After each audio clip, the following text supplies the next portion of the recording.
Masters 22-23 তোর ইয়া কথা কোন ডিপার্টমেন্ট? সোশিওলজি।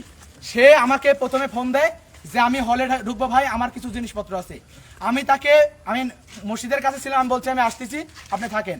সে আমার কোনো কথা শুনেনি। আমি দুজন লোক পাঠাইছি, কোনো কথা না শুনি সে হলের মধ্যে আমাদের যারা কর্মরত ছিল এদেরকে ধাক্কা দিয়ে ভিতরে ঢুকছে। আমার নাম্বার এদের কাছে ছিল, সাথে সাথে এরা ফোন দিছে যে ভাই এরকম ঘটনা। আমি নিরাপত্তা দপ্তরে নুরুদ্দিন ভাই এবং রেজাউল ভাইকে পাঠাইছি।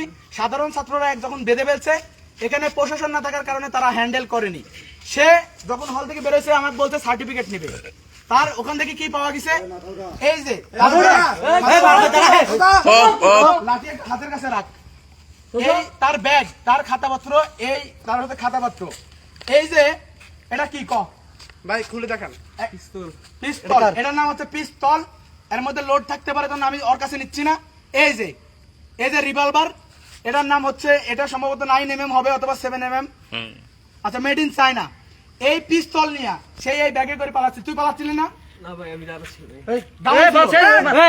তুই দাঁড়াইছিলি?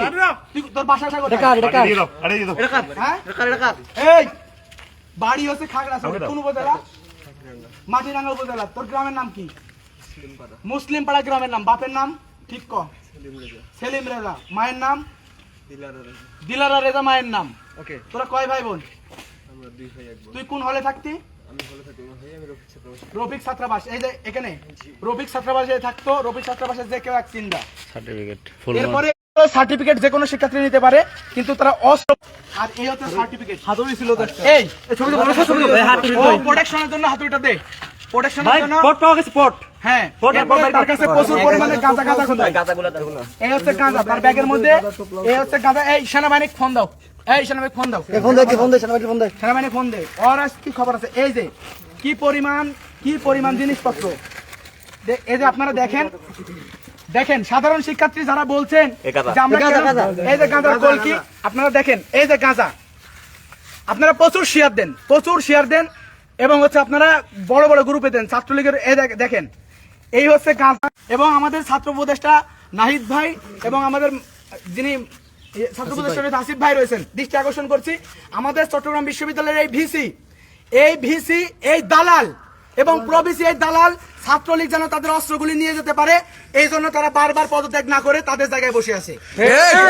পদত্যাগ করতেছে না কেন? পদত্যাগ করবে না। প্রত্যেকটা বিশ্ববিদ্যালয়ে পদত্যাগ হয়েছে, কিন্তু এরা পদত্যাগ করছে না। এর মূল কারণ আমরা জেনেছি গত 8 তারিখ 9 তারিখ আমাদের একইভাবে রাতের বেলায় এসে অস্ত্র ঠেকে আমাদের শাহজালাল আমানত হল থেকে ছাত্রলীগ কিছু জিনিস নিয়ে গেছে। আমাদেরকে যখন নিরাপত্তা দপ্তর জানানো হয়েছে, হল জানাইছে, তখন আমরা ইতিমধ্যে জানতে পেরেছি যে এটা হচ্ছে তারা ঠেকাতে পারেনি, বাধ্য করেছে। এখন দিনের বেলা যদি এটা সম্ভব হয়, রাতের বেলা কি পরিমাণ অস্ত্র তারা এখান থেকে নিয়ে গেছে আপনারা একবার বলেন। এই প্রশাসন, আমরা কেউ কিছু ওকে বলবো না, সবাই লাইভে থাকেন। আমরা যাও কিছু বলিনি, সবাই লাইভে থাকেন।